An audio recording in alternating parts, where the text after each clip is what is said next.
Hello my friend, in this video we will go through some steps that you need to make to start freelancing on Upwork, and throughout those steps I will share with you nice tips and tricks that will give you an edge over your competitors.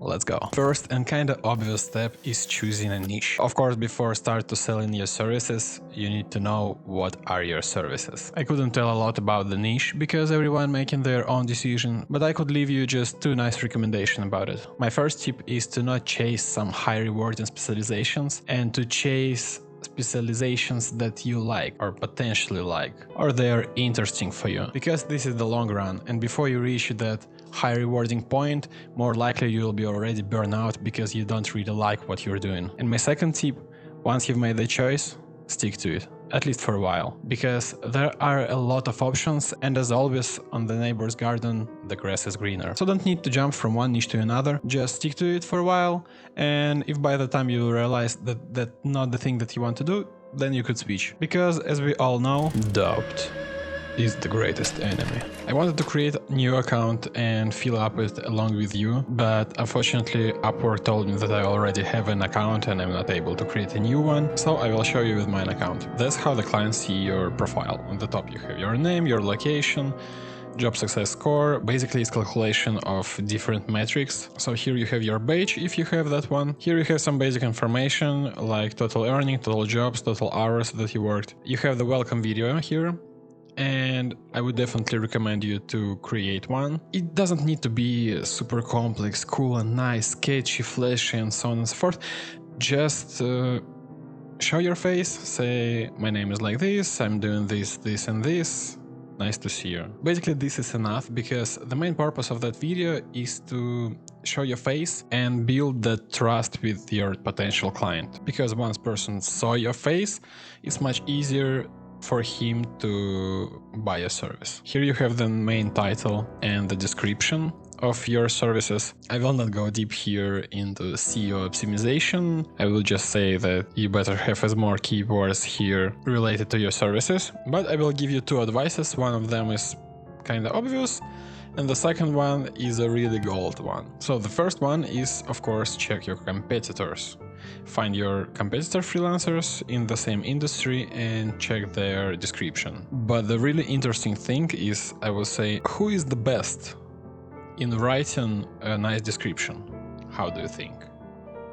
Isn't there the guys who are sales copywriters? What if we will go on the top of our page and in the search box, instead of jobs, we will choose talent and we will write sales copywriter, and here we have some of them. And what we can do, open their profile and check out their description, because those guys are the best in that. This is their job, to write descriptions.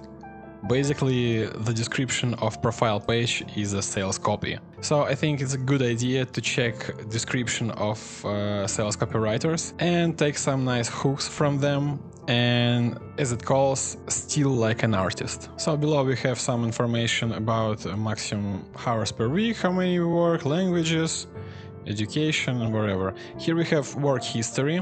This is your previous jobs and reviews. I don't have any comments here.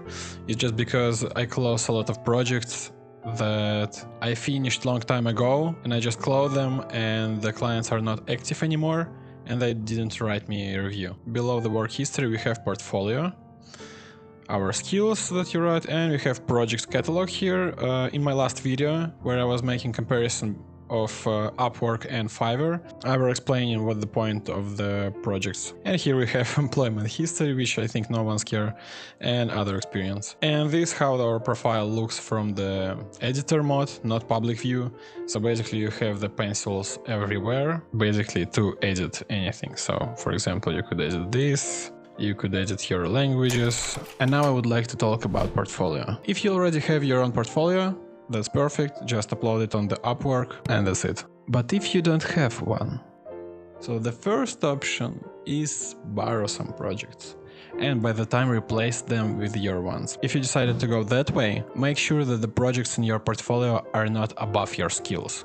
because otherwise you and your client, both of you will have bad experience for sure. And one more thing that I want to mention about portfolio, even without portfolio you could gain clients. Do you remember the moment when you went to the shop and you bought some random stuff that you don't actually need just because it was emotional purchase? On the freelance same thing happens. Client could read your cover letter and some sentence will just trigger him and he would like, okay, I just want to work with that guy, I don't care. Also on Upwork on your profile page, the portfolio is somewhere in the bottom. Check this out. And yeah, it's here. Also, mostly clients don't want to spend a lot of time trying to choose the right freelancer. They just have problem and they want that problem to be solved, that's it. And they don't care how many years of experience you have in a certain field in which your previous work was. So the portfolio is important, but it doesn't mean that you're not able to gain clients without it. So once you fill up your profile, it's time to find some clients. So let's go to the find work and choose find work. Here we just write, for example, in my case, it's video editing.